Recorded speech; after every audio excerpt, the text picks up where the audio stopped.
The first question of the evening is for you, Mr. Lees-Galloway.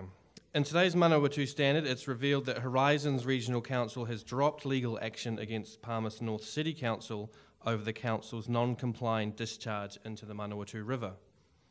What do you think should be done to make sure the Manawatu River's deterioration is reversed and polluters are kept accountable? Excellent question. First of all, at a local level, obviously Horizons and Palmerston North City Council need to work together to set some sensible timeframes over which the wastewater problem can be solved. We have to make sure that the City Council pulls its weight, just as we expect everybody else who contributes to the pollution of the Manawatu River pulls their weight as well. It was a ludicrous situation to expect the Palmerston North City Council to be able to achieve that by the 30th of November. And I was more than happy to stand up and say that it was a ludicrous situation. I think that's an important role as your local representative to point out when things aren't being done right. And I'm really pleased that Horizons and Manawatu and the Palmerston North City Council have been able to come to a sensible solution. These things require some input from central government as well. And for the first time, Labor actually has a freshwater policy. It's a very comprehensive policy, much more that I could tell you about tonight. But in that policy, we will establish some expectations around our freshwater, our rivers, and not just about pollution of rivers, but how we retain and capture water and use it for irrigation as well. National has said that there'll be no expectations on river water quality until 2030.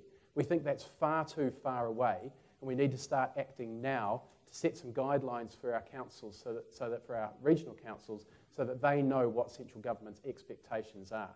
We also want to establish a system by which people who make use of our fresh water have to pay for the right to use that water, and that money that will be raised from that will be used to establish future systems for irrigation, for water storage, and for cleaning up our rivers. It's quite a comprehensive policy, and I encourage you to go and have a look at it if you get the chance.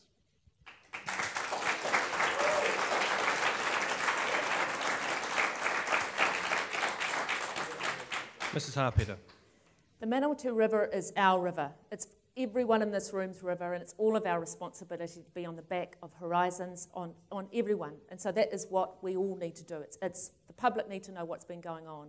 I think from what has happened, I did ask the Minister for Environment to do an inquiry into what was happening for the City Council and with Horizons.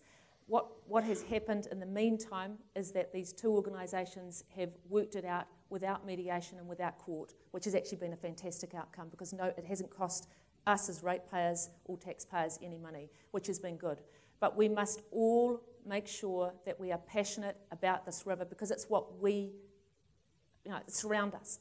So going forward, we've got the Manawatu Rivers Leaders Accord, and that is a group that has signed off an action plan, and that group has got iwi, it's got big stakeholders like Fonterra, it's got the City Council, the Regional Council, and all signed these agreements. And what we need to do is make sure that they carry on with what they need to do in terms of making sure that the river is cleaned up. So from here on in, it is going to be the MP of the day that will keep championing this, but I think as the public, of all of you here, you all need to be conscious that we need to have a clean river. The river levels, the silt levels in that river are very high, and that's the nature of that river, but the things that go into it do make it polluted. And we must make sure that we are on their back and on the City Council's back, the Horizons back, and on this Leaders Accord on their back, making sure that they are making sure everything that happens with that action plan actually happens.